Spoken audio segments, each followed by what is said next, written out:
পৃথিবীতে বসবাসকারী সবচেয়ে আদিম উপজাতি। হাজার বছর পূর্বের ঠিক আমাদের পূর্বপুরুষদের মতোই তারা ধনুক এবং তীর দিয়ে খাবার শিকার করে বেঁচে আছে। অনিশ্চয়তা এখানে প্রতিটি ঝোপের আড়ালে লুকিয়ে আছে। এই গভীর বনে তারা হাইরাক্স, হরিণ এবং উল্লুকদের শিকার করে থাকেন। হাজরা জনগোষ্ঠী জীবনকে সবচেয়ে খাঁটি রূপে উপলব্ধি করেন। কাদা মেশানো পানি, পোকা মেশানো মধু, এমনকি কখনো কখনো প্রাণীদের মলমূত্র মেশানো মাংসও খায় তারা। আগামী 3 দিন আমি তাদের গোষ্ঠীর একটি অংশ হব এবং তাদের জীবনযাত্রাকে সরাসরি দেখব। হাজরা জনগোষ্ঠী উত্তর তানজানিয়ার লেক আয়েশিয়ার কাছে 50,000-এরও বেশি সময় ধরে বাস করে আসছে এবং মাত্র 150 বছর আগে তারা আধুনিক জগতের সাথে প্রথম যোগাযোগ স্থাপন করে। তারা হাজারে নামক একটি অনন্য ভাষায় কথা বলে থাকে। এই ভাষায় কিছু ক্লিক ক্লিক শব্দ রয়েছে। গোষ্ঠী সদস্যরা আমাকে তাদের প্রধানের সাথে দেখা করালেন। আমার নাম সাকারো। সাকারো? হ্যাঁ, সাকারো। রুহি? ছেলেরা কোথায়? চলো দেখি কি করছে। এত তাড়াতাড়ি চলে যাওয়া ঠিক হয়।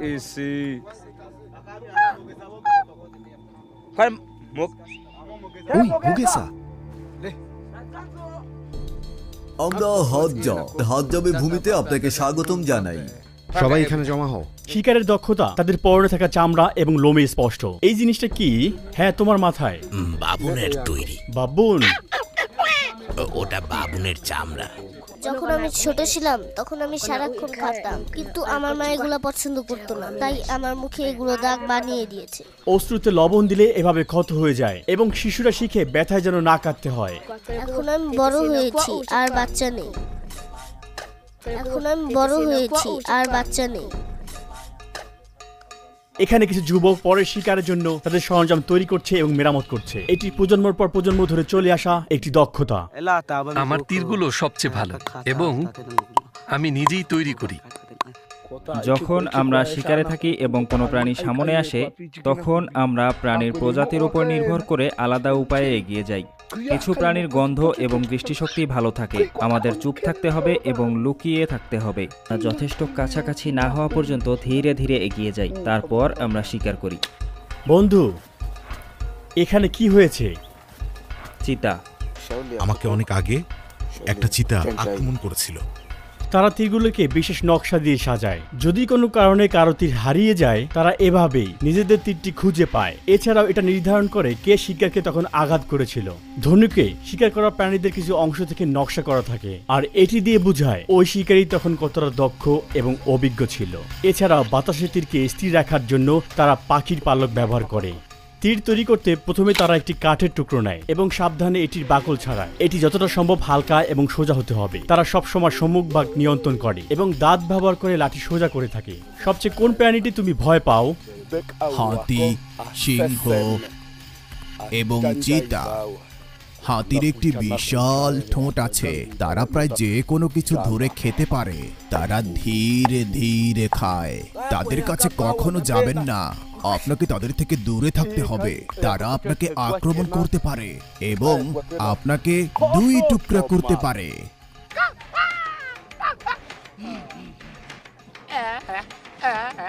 বাবুন, আমরা গিয়ে তাদের শিকার করব। আমরা কাল বাবুন শিকারের জন্য সেখানে যাব। আপনি আজ ঘুমিয়ে যান এবং আগামীকাল সকালে বাবুন শিকারে যোগ দিন। আমরা ভোর হওয়ার আগে একত্রিত হয়েছি। সাকারো অন্য শিকারীদের জায়গাতে চিৎকার করছে। বলে রাখছি, এই ভিডিওর কিছু অংশ সংবেদনশীল হতে পারে আপনাদের জন্য। আমরা অনুরোধ করব হাজরা গোষ্ঠীর জীবনধারা এবং সংস্কৃতিকে শ্রদ্ধা নিয়ে মুক্ত মনে দেখার জন্য। সবাই একবার প্রস্তুত হয়ে গেলে এই জঙ্গলে আমাদের যাত্রা শুরু হবে। তারা বিভিন্ন দলে বিভক্ত হয়, এভাবেই তারা শিকারে তাদের সুযোগ নেয়। আচ্ছা, তারা সকলেই প্রস্তুতি নিচ্ছে। দেখা যাক কি হয়। একবার দিনের আলো দেখা মাত্রই আমরা সবাই জঙ্গলে ঢুকে যাচ্ছি। সাকারোর সামনে চলেছে। আমাদের সামনে প্রায় 10টি শিকারী কুকুর রয়েছে, সবগুলো সতর্ক অবস্থায়। শিকারীরা ছুরি, ধনুক, বিষাক্ত এবং অবিষাক্ত তীর বহন করছে। সাকারো এই পথ থেকে ইশারা প্রদান করলো। আমরা এখন আলাদা হচ্ছি। ওই দিকটা দেখো। এখন আমরা এই দলটিকে অনুসরণ করব। আমাদের ক্রুদের একজন সাকারো এবং কুকুরদের অনুসরণ করছে। শিকার চলাকালীন আমরা মাঝে মাঝে বিভিন্ন দলে বিভক্ত হয়ে যাব। এই বিশাল এলাকায় কুকুরগুলো আমাদের চোখ এবং কান হিসেবে কাজ করছে। তারা ছড়িয়ে পড়েছে এবং বিভিন্ন জায়গায় অনুসন্ধান চালিয়ে যাচ্ছে। এই কৌশলটি আমাদের এবং কুকুরদের বেশি জায়গা জুড়ে খোঁজার সুযোগ করে দেয় এবং বেশি প্রাণীদের দেখার সম্ভাবনা বাড়িয়ে দেয়। বন্ধু দেখো,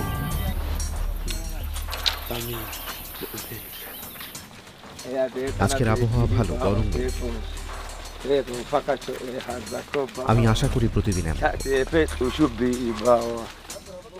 দেখা যাক আমরা আজ কি পাই। এভাবেই তারা পানি পান করে। তারা এই কাদাযুক্ত পুকুরটিকে ব্যবহার করে।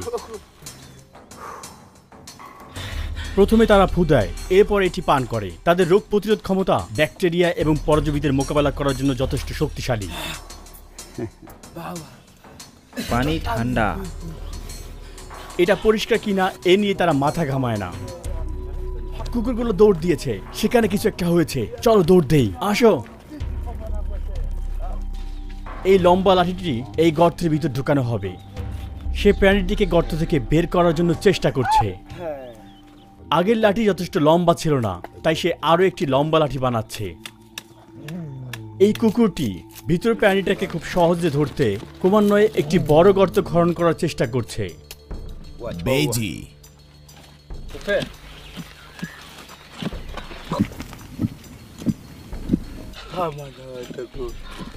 তারা হাল ছেড়ে দিয়েছে।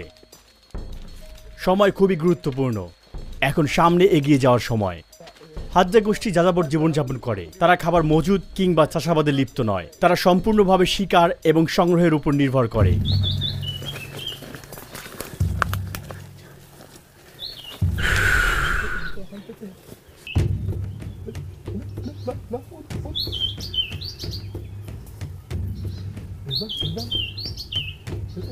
কাঠবিড়ালি শিকার করতে তারা একত্রিত হচ্ছে। একজন শিকারী প্রাণীটিকে বিভ্রান্ত করছে, যেন অন্য শিকারীর দিকে দৌড় দেয়। সেই জন্য তারা গাছটিকে ঝাঁকুনি দিচ্ছে। তারা পেরেছে।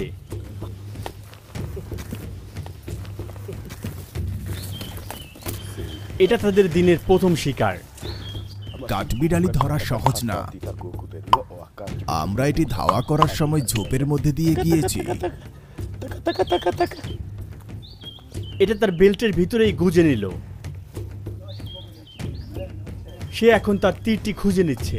প্রতিটা তীর তাদের জন্য খুবই গুরুত্বপূর্ণ। একটি তীর তৈরি করতে তাদের অনেক সময় নষ্ট হয়। কুকুরটি সাগরকে তার কাঙ্ক্ষিত স্থানে নিয়ে যাচ্ছে। প্রাণীটি যাতে পালিয়ে যেতে না পারে তাই সে ফাঁকা স্থানগুলো ঘাস দিয়ে ভরে দিচ্ছে। কি ধরলে না?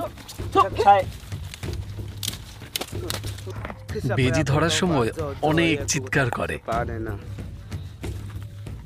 নদীর নিচে অনেক পানি আছে। বাড়ি নদী। আপনি এই নদী পার হতে পারবেন না। সামনে থাকা নদীটি পার হতে পারবো না, তাই আমরা রাস্তা পরিবর্তন করছি। এখন আমরা বিশ্রাম করব। আমরা প্রায় একটানা 4 ঘন্টা যাবত হাঁটছি। আপনি যদি এই গাছটির দিকে তাকান, এই জিনিস সবসময় আমাদের পিছে লেগেই আছে। এগুলো খুব তীক্ষ্ণ এবং আমাদের কাপড় ছিঁড়ে ফেলছে। এগুলো হলো কাটা গাছ। সাগরও নিচে থাকা অন্যান্য শিকারীদেরকে দেখছেন। কুকুরগুলো এই পাথরের হাইরক্সটিকে ধরেছে, কিন্তু তারা অর্ধেকটা খেয়ে ফেলেছে। সাগরও পাহাড়ের পাথরের উপর পিচ্ছিল কেটে নিচের দিকে নামছে। দেখুন, কাঁটা তার পায়ে আটকে যাচ্ছে। সে ঝোপগুলোকে কেটে তার পথ পরিষ্কার করছে। অপরদিকে ওই ছেলেটি পাথরের ফাঁকা দিয়ে তার পুরো শরীরকে নিচের দিকে ঠেলে দিচ্ছে। সে যেন সম্পূর্ণ অদৃশ্য হয়ে গেল।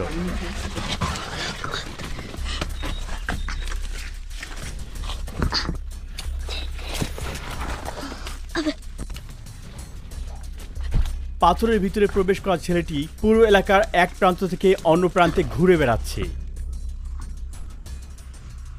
সে এবং তার কুকুরগুলো খুবই ছোট্ট জায়গায় শিকারির জন্য অনুসন্ধান চালাচ্ছে। তারা ওই পাথরের নিচে আরো একটি হাইরাক্সকে তীর মেরেছে। সাবধান, এটা সেদিকে গেল। তারা সেখানে কিছু একটা দেখেছে। আমার মনে হয় কুকুরগুলো এটা বুঝতে পেরেছে। এটি একটি বড় রক হাইরাক্স। তারা এটিকে বের করার চেষ্টা করছে। এটি তাদের নাগালের বাইরে থাকা একটি প্রস্তুতকৃত খাবার। বাসার ভিতরে যেটা ছিল ওটা ধরা পড়েছে। এটা এখানে। প্রাণীটি এখনো জীবিত আছে। সে তার শিকারীকে মেরে ফেলতে চেষ্টা করছে। এটি তার জন্য খুবই খারাপ একটি দিন, খুবই খারাপ একটি মৃত্যু। এটা ইতিমধ্যে মরে গেছে। হাইরাক্স।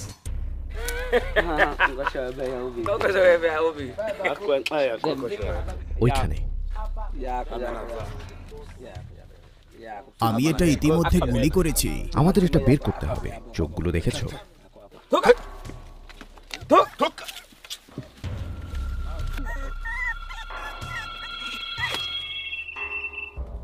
এরা এভাবে কাঁদে, কিন্তু আমরা এ নিয়ে চিন্তা করি না। এটা শুধু খাবার। চোখগুলো দেখেছো? কুকুরগুলো এটি নেওয়ার চেষ্টা করছে। এটি আজকের দিনের তৃতীয় হাইরাক্স।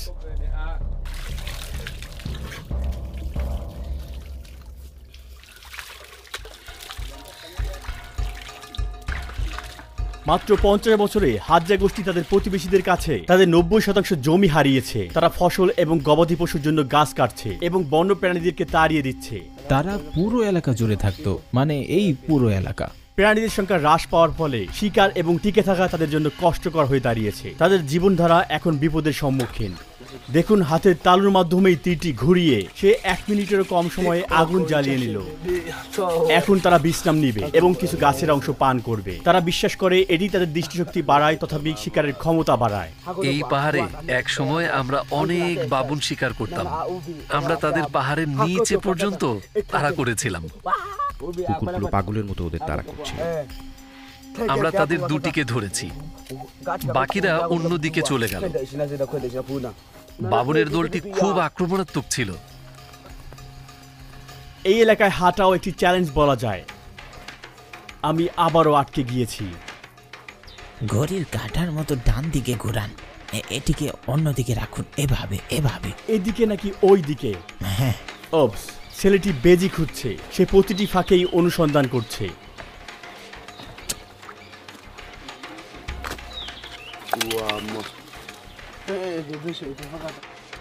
এটা ঠিক এখানেই লুকিয়ে ছিল। তুমি কেন পাচ্ছ না? কিন্তু এটা এখনো জীবিত আছে। এটা কামড়ায়। সাবধান। এর ধারালো দাঁত আছে।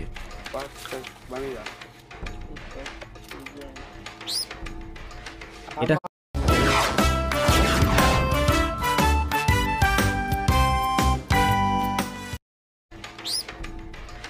এটা কামড়ায়।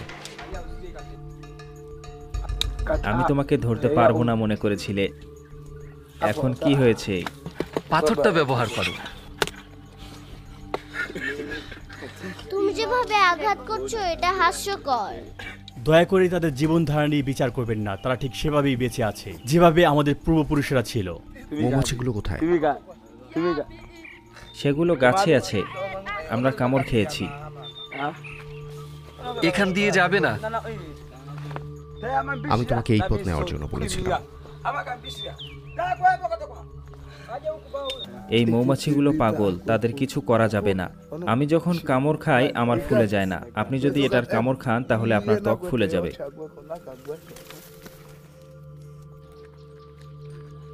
এটা খুব ক্লান্তিকর শিকার ছিল। খুবই ক্লান্তিকর। পাহাড়ে প্রাণীদের শিকারের সময় আমরা মাত্র 7 ঘন্টায় প্রায় 36,000 কদম হেঁটেছিলাম। সে বলল বাবনদের ক্ষেত্রে তারা নিচের মাংস পছন্দ করে। আর কোন অংশ জানো? আমরা বাবুনের হাত এবং পিছনের অংশ খেতে পছন্দ করি। বাবুনের নিতম্ব মিষ্টি। অবশিষ্টাংশ খাওয়ার জন্য কুকুরগুলো গভীরভাবে অপেক্ষা করছে। আমি যদি সব মাংস খেতে পারতাম। মাংস দেখতে সুস্বাদু লাগে। তারা শিকার করা প্রাণীর নখ থেকে খাওয়া শুরু করে। তারা কোনো অংশই নষ্ট করে না। তাদের প্রতিটি কামড়ের শব্দ শোনা যায়, কারণ তারা হাড় সহই মাংস খায়।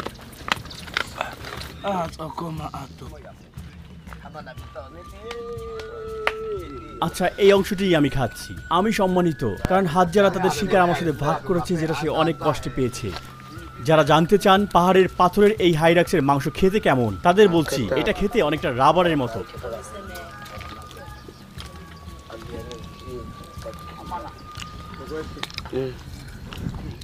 হাইরাক্স।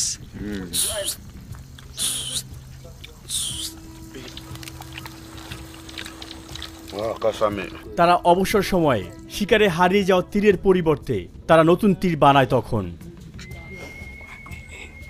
বানর, আমরা তাদের পাহাড়ে পাবো।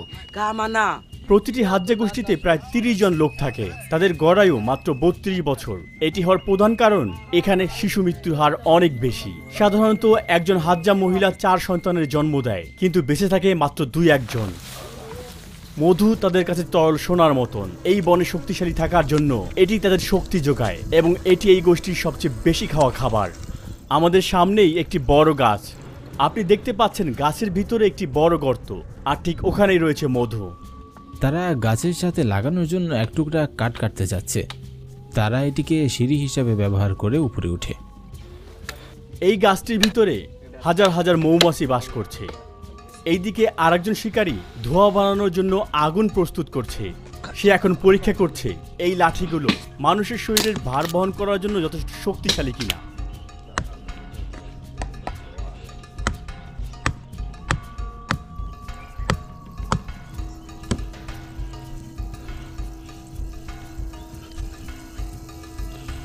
মৌমাছিদেরকে শান্ত রাখতে সে এখন ধোঁয়া এবং লাঠিগুলোকে ভিতরে প্রবেশ করাচ্ছে। ভিতরে এই প্রচন্ড ভন ভন শব্দ এখানে থাকা হাজারো মৌমাছি সৃষ্টি করছে। সে ইতিমধ্যেই অনেকগুলো কামড় খেয়েছে, কিন্তু মধু পাওয়ার জন্য তিনি এই যন্ত্রণা সহ্য করছেন। তাকে দ্রুত করতে হবে, কারণ মৌমাছি গর্ত থেকে বেরিয়ে এলেই আমাদেরকে তাড়া খেতে হবে।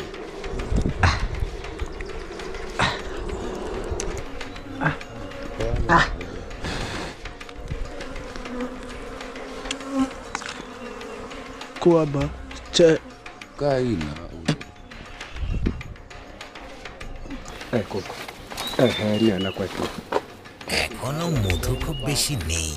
এই মৌসুম ভালো না, আমাদের আর একটু অপেক্ষা করা উচিত। এটায় খুব অল্প মধু রয়েছে, বেশিরভাগই ওয়াক্স, এবং ভিতরে কিছু লার্ভাও রয়েছে। দাঁড়ান দেখাচ্ছি।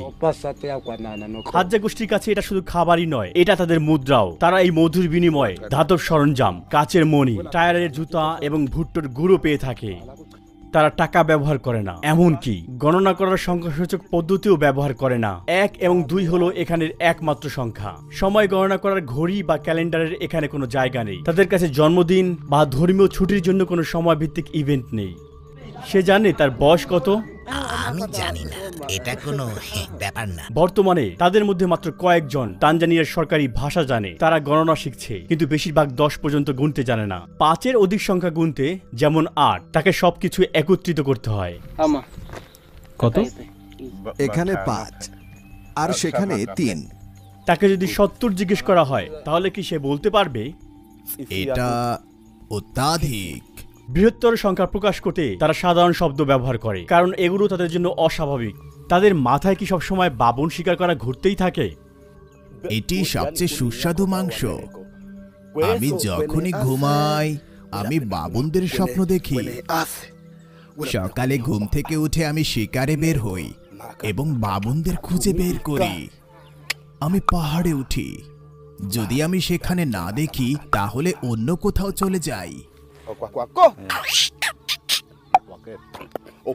তারা এভাবে কাঁদে।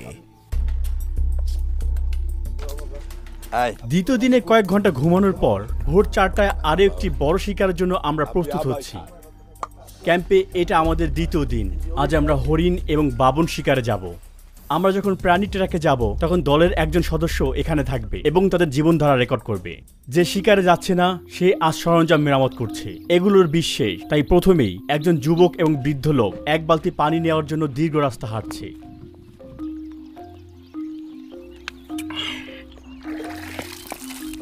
দৈনন্দিন কাজে ব্যস্ত থাকলেও তারা এখানেও নজর রাখে আজকের খাবারের জন্য কিছু শিকার করতে এবং সব সুযোগের সদ্ব্যবহার করতে। অনেকগুলো ব্যর্থ প্রচেষ্টার পরে সে একটি বড় শামুক খুঁজে পায় এবং শিবিরে ফিরে আসে। এটা একটা বড় শামুক। আমরা হাজ্জা গোষ্ঠীরা এগুলো খেয়ে থাকি। আমরা এটাকে আগুনে রান্না করে খাই। ভালোভাবে রান্না করলে এটা খেতে অনেক মজা হয়। আপনি ওই পাহাড়গুলো দেখতে পাচ্ছেন? তারা বলে সেখানে অনেক হায়েনা আছে।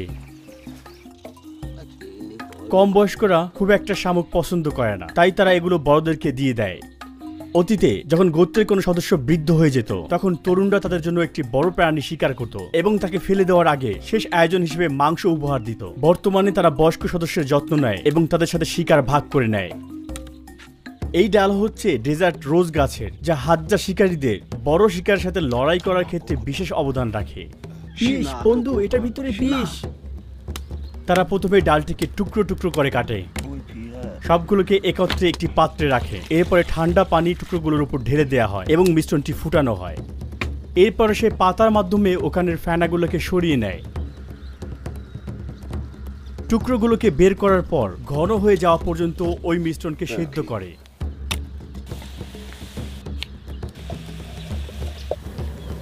শেষবারের মতো নেড়ে নেয়। এরপরে সেই নির্যাস একটি পাত্রের উপর ঢেলে দেয় আর একটু পানি মিশায়। সর্বশেষে সে একটু ছাই মিশিয়ে সেখানে পাথর দিয়ে চূর্ণ করে নেয়।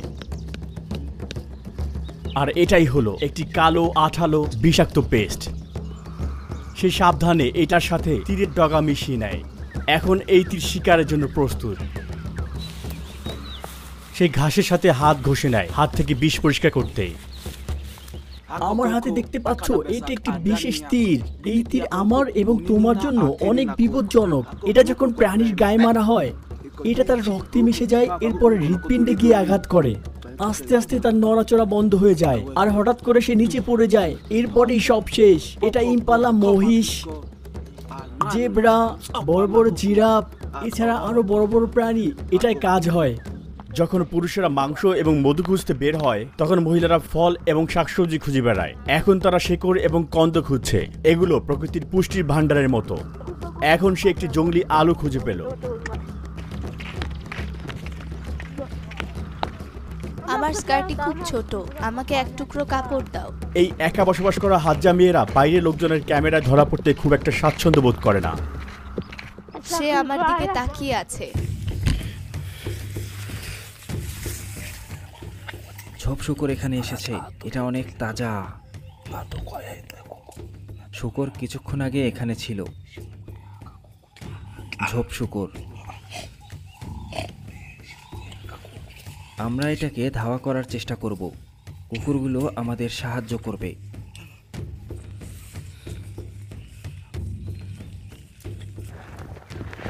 দেখুন, শুকর এখানে গর্ত করেছে। এই গাছে আরো একটি আঁচড়ের দাগ। তারা একটি খটখট শব্দ শুনছে। এই শব্দ কোথাকার তারা সেটা বের করার জন্য থামছে। তারা দেখবে এখানে কিছু খোঁজার মতো আছে কিনা বা কোনো শিকার আছে কিনা।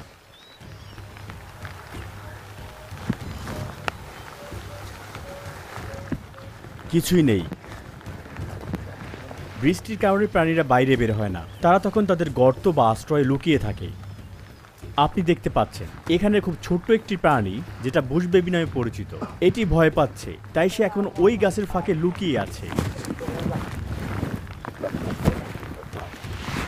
তারা গাছের দিকে পাথর ছুঁড়ে মারছে যাতে প্রাণীটিকে বের করে আনা যায়। এখন পালানোর সময়। মিস করেছো? এখান থেকে পালাবার কোনো সুযোগ নেই। ও, তুমি এটাও মিস করে ফেললে। তারা এটা নিয়ে মজা করছে। প্রাণীটির আর কোথাও যাওয়ার জায়গা নেই। দেখো দেখো, সে ওইখানে। সাবধান, আমাদের গুলি করো না। এইটা শক্ত।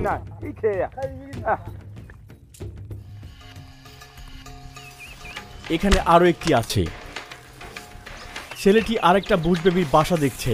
এটা ভিতরে লুকিয়ে আছে। দ্বিতীয় চেষ্টার পরে এটা আর নড়তে পারছে না। ছেলেটি এখন গাছে ওঠার জন্য নিজের পথ পরিষ্কার করছে। ছেলেটি বুশ বেবির বাসায় উঠতে চেষ্টা করছে। সে খুবই কাছে গিয়েছে এবং লেজ ধরে ফেলেছে। বুশ বেবির চোখ জুড়ে ভয় এবং এটা নিজেকে রক্ষা করার চেষ্টা করছে। সে তার বাসাকে শক্ত করে ধরে আছে, কিন্তু এই ছোট্ট প্রাণীর আর কোনো সুযোগ রইল না। সে এখনো জীবিত।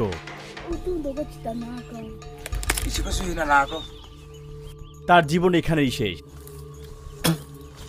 এই প্রাণীটিকে বলা হয় বুশ বেবি। রাতের সময় এরা বেশিরভাগ সক্রিয় থাকে। আমরা ঘুমন্ত অবস্থা তাকে ধরেছি, তার মাথায় লেগেছে। ও, এটা চোখের ভিতরে প্রবেশ করেছে, এটা এখান দিয়ে ঢুকেছে আর এদিক দিয়ে বের হয়েছে। এটার হাতগুলো দেখুন, দেখতে অনেকটা বানরের মতো। এদিকে শিবিরে ফিরে দুই তরুণ শিকারে নেমেছে। সে পাখিটিকে বিভ্রান্ত করার জন্য ঠিক পাখির মতো করে শব্দ করছে।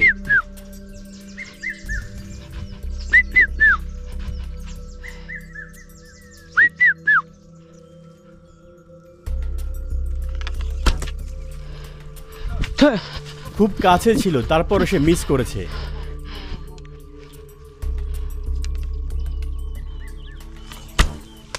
এটা নিচে পড়ে গেল, কিন্তু তৃতীয় চেষ্টা সে একটা পেয়েছে ঠিক আকাশে।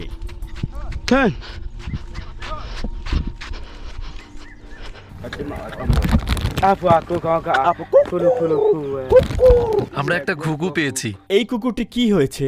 তার শরীরে অনেক দাগ। বানররা আমাদের কুকুরের এই ক্ষত তৈরি করেছে। বাবুন আঁচড় দিয়েছে? বাবুন? হ্যাঁ, কামড়িয়েছে। আচ্ছা, যেহেতু বৃষ্টি থেমে গেছে, এখন প্রাণীরা তাদের আশ্রয় থেকে বেরিয়ে আসতে পারে, আর হাজ্জা তাদেরকে শিকার করার জন্য প্রস্তুত।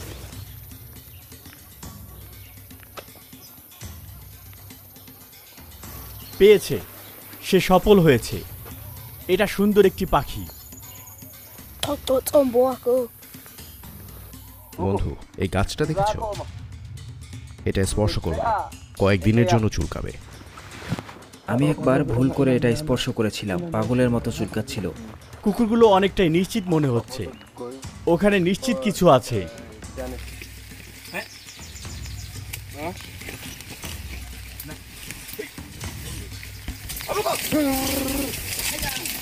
জলদি করো, কুকুরগুলো এটা খাচ্ছে। আমার কাছে আমার ধনুক নেই, আমার তীরগুলো দেখতে পাচ্ছি না। যদিও কুকুরগুলো বিশ্বস্ত, কিন্তু তারা মাঝে মাঝে হাজ্জাদের থেকেও সামনে এগিয়ে যায় এবং নিজেরাই শিকার করে নেয়। সে তারা হাত দিয়ে পাখিটিকে ধরার চেষ্টা করছে। শাকেরো এবং অন্যান্য শিকারীরা এখন ক্লান্ত। শিকার থেকে বিরতি নিয়ে আমরা এখন শিবিরে ফিরে যাচ্ছি। এখন আমাদের খিদে লেগেছে, আমাদের খেতে হবে। শেষ কখন সে খেয়েছে? আমি শুধু কাল রাতে খেয়েছি।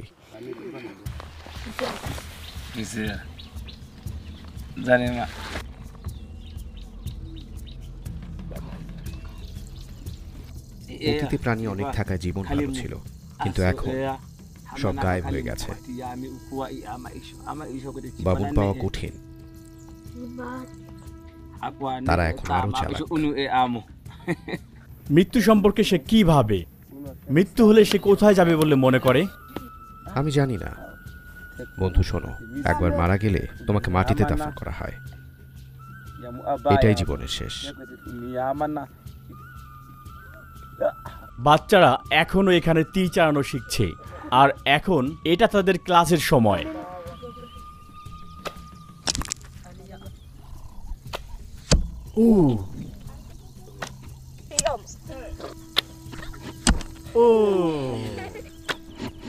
সুন্দর। ভবিষ্যৎ নিয়ে এদের স্বপ্ন কি? তুমি কি তাকে বুঝতে পারো? বড় হলে কি হব?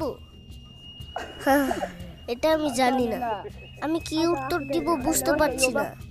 কখনো কখনো তাদের পক্ষে ভবিষ্যতের কথা বলা কঠিন হয়ে পড়ে। হ্যাঁ, ভবিষ্যৎ সম্পর্কে কোনো ধারণাই নেই।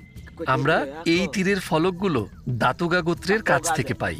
বিনিময়ে আমরা তাদের মধু এবং ঐতিহ্যবাহী ঔষধি দেই। আমরা পাহাড়ের উপরে যাব, অনেক দূর। নতুন একটি সকাল। হাজ্জা গোত্রের সাথে আমার আজ তৃতীয় দিন। যখন আমরা ঘুমিয়েছিলাম তখন শিকারে যাওয়া একটি দল এখন ফিরে এসেছে। গতকাল সন্ধ্যার পর থেকে আমরা শিকার করছি এবং অবশেষে এই হরিণটিকে ধরেছি। এটা ছোট, কিন্তু আমরা এটা ভাগ করে নেব। স্পর্শ করো না, তুমি তো শিকারেও যাওনি। তারা একটি হরিণ পেয়েছে, এটাকে বলে ডিকটিক। আমরা বাবুনদের কাছাকাছি যাচ্ছি। যারা শিবিরে ছিল তারা একটি কুঁড়েঘর নির্মাণ শুরু করেছে এবং দুইজন লোক উপযুক্ত ডালপালা এবং পাতা সংগ্রহ করতে ঝোপের দিকে যাচ্ছে।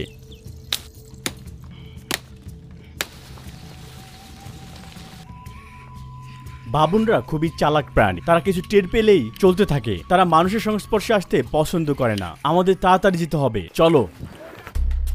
তারা জিজ্ঞেস করছে আশেপাশে আরো কোনো বাবুন দেখেছে কিনা। তারা আমাদের চেয়েও অনেক বেশি চালাক। তারা অনুভব করতে পারে আমরা কাছে এসেছি, আমাদের আরো খুঁজতে হবে। এর মানে আমাদের কৌশল আরো উন্নত করতে হবে, কৌশলে এদের চেয়ে এগিয়ে থাকতে হবে। শিবিরে থাকা লোকেরা মধু শিকারে যাওয়া বন্ধুদের সাথে যোগ দিতে এবং জঙ্গলি মধু খেতে চাইছেন, তাই তাদের ডাকার জন্য শীষ দিচ্ছেন। এখন তারা মিষ্টি খাবারের মজা নিচ্ছে।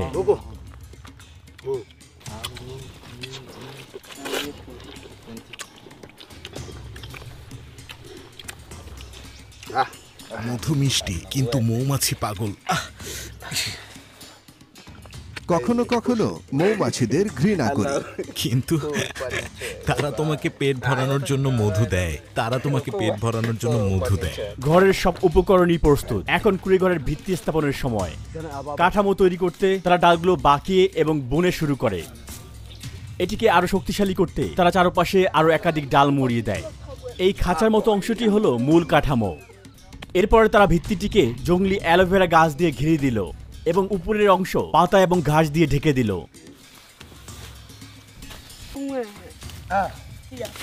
সর্বশেষে তারা কিছু সাদা ফুল এখানে গুজে দিল, আর এভাবেই কয়েক ঘন্টার মধ্যে তৈরি হয়ে গেল একটি নতুন বাড়ি। এই তরুণ বাবাকে এবং তার পরিবারকে উপহার হিসেবে এটা দেয়া হলো। বাড়িটা হয়ে গেছে, তুমি চাইলে এখন এখানে ঘুমোতেও পারবে। চলো একবার দেখি। এটি ঐতিহ্যবাহী হাতজা কুঁড়ে ঘর। আমরা এভাবেই এটি তৈরি করি। বলো। বাবুনরা সাধারণত এই বড় বাওয়াব গাছে চড়ে, তাই আমরা প্রতিটি গাছ পরীক্ষা করে দেখছি। কিন্তু আমাদের মূল লক্ষ্য হলো ওই পাহাড়গুলোর কাছে পৌঁছানো। তারা বলেছে ঠিক ওইখানে অনেকগুলো বাবুন বাস করে। পথ ধরে হাঁটার সময় আমরা পাথরের মধ্যে লুকিয়ে থাকা একদল রক্স হাইরাক্সকে দেখতে পেলাম। তারা মোট 5টি হাইরাক্স পেয়েছে। এখন বাবুনদের জন্য এগিয়ে যাওয়ার সময়। তারা পেটের খিদে মেটাতে রক্স হাইরাক্সের পেট খাচ্ছে, যা অর্ধেক পরিপাকৃত খাবার এবং পেটের অ্যাসিডের মিশ্রণে প্রায় মলের মতো অবস্থা। স্যাকরো পুরো এলাকা খুঁজে দেখেছে, কিন্তু কোনো বাবুন খুঁজে পাওয়া যায়নি। আজ রাতেই আমাদের ভাগ্য পরীক্ষা করব। বাবুনরা অতীতের অভিজ্ঞতা থেকে শিখতে পারে। যেই জায়গায় তারা হুমকির সম্মুখীন হয়েছিল তারা সেটা এড়িয়ে চলে। মনে হচ্ছে তারা এই জায়গা পরিত্যাগ করেছে। হাজারা কৌশল পরিবর্তন করেছে। তারা আজ রাতে ভিন্ন অঞ্চলে বাবুনদের তাড়া করবে। শিকারী এবং শিকার উভয়ে ক্রমাগত শিখছে এবং মানিয়ে নিচ্ছে। এটা হাইড অ্যান্ড সিক খেলার মতো, কিন্তু একটা জঙ্গলি পরিবেশে। এখন আমরা বাবুন শিকারে আছি। ক্রমাগত আরো অন্ধকার হয়ে যাচ্ছে। আমাদের কিছু সদস্য তারা যেখানে আছে সেটা খুঁজে পেয়েছে। তারা এখন গাছে আছে। আমাদেরকে অনেক চুপ থাকতে হবে। বাবুনরা রাতে সক্রিয় প্রাণী নয়, তারা সকালে সক্রিয় থাকে এবং রাতে গাছে ঘুমায়। তখন তারা শিকারীদের কাছ থেকে, বিশেষ করে চিতা, জঙ্গলি শিয়াল এবং মানুষের কাছ থেকে সুরক্ষিত থাকে। আমরা ক্যামেরার আইএসও বাড়িয়ে দিব। আলো কম থাকলেও আপনি দেখতে পারবেন, কিন্তু ভিডিওটা একটু ঘোলাটে হবে। আমি সামনে 1 ইঞ্চিও দেখতে পাচ্ছি না। আমাদের শিকারীদের কাছে থাকতে হবে। বিষাক্ত তীর যেন আকস্মিকভাবে গায়ে না লাগে। আমরা বাবুনদের আবাসস্থলের আরো গভীরে ঢুকছি। মনে হচ্ছে আমরা জঙ্গলকে বিরক্ত করছি।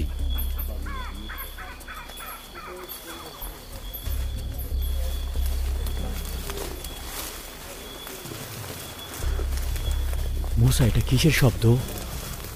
এটা এক ধরনের বুশ বেবি, অনেক বড় একটা। এটা আরো বড়। বাবুনরা বড় দলে বাস করে, যা গোষ্ঠী নামে পরিচিত। তারা একে অপরের খেয়াল রাখে, সম্ভাব্য বিপদ সম্পর্কে তারা দলকে সতর্ক করে এবং সম্মিলিতভাবে হুমকির বিরুদ্ধে লড়াই করে নিজেদের রক্ষা করে। তারা ওখানে একটা দেখেছে। তারা বলেছে তারা একটি দেখেছে। আচ্ছা, তারা বলেছে ওখানে একটা বাবুন রয়েছে।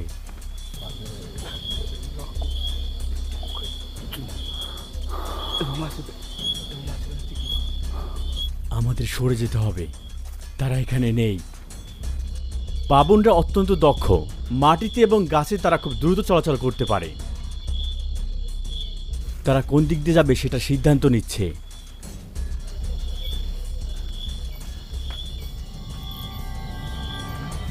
সাবধান, এটা পিচ্ছিল।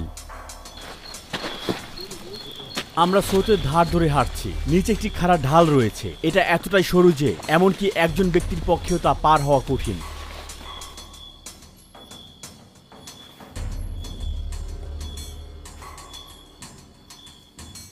1.5 ঘন্টা হয়ে গিয়েছে, আমরা কোনো বাবুন দেখিনি। তারা সব জায়গায় খুঁজছে। গতরাতে আমাদের শুটে কোনো সফলতার দৃশ্য পাওয়া যায়নি। 3 দিন ধরে কঠোরভাবে শনাক্ত করার পরেও হাতজা শিকারীরা খালি হাতে বাড়ি ফিরে এলেন। তারা পরিবারকে কোনো বাবুন উপহার দিতে পারেনি। যাই হোক, এডিটিং এর সময় আমরা দেখতে পেলাম যে একটি ফ্রেমে যখন আলো নিভানো ছিল, একটি বাবুন এক ডাল থেকে আরেক ডালে লাফিয়ে যাচ্ছিল। তারা মানুষের শারীরিক সীমাবদ্ধতা সম্পর্কে সচেতন ছিল এবং অন্ধকারে নিঃশব্দে পালিয়ে যেতে আলো নিভে যাওয়া পর্যন্ত অপেক্ষা করছিল। এই অপ্রত্যাশিত মুহূর্ত প্রমাণ করে যে শুধু শক্তিশালী হলে চলবে না, এটি প্রকৃতির সাথে খাপ খাওয়ানোর ব্যাপার। বাবুন শিকারের আমরা শেষ পর্যায়ে এসেছি। আমরা সফল হতে পারিনি, কারণ প্রাণীটি আমাদের শব্দ আগে থেকে শুনেছিল। হাতজা গোষ্ঠী ঠিক সেইভাবে বাস করছে যেটা আমাদের পূর্বপুরুষরা 1000 বছর আগে বাস করে এসেছে। এই সম্প্রদায়ের জন্য অন্যতম বড় একটি হুমকি হচ্ছে অবশ্যই আধুনিককরণ এবং এই অনন্য মানব সংস্কৃতি হারানো। তারা আমাদের কাছে অতীতের একটি জানালা, তারা আমাদের প্রথমদের শেষ।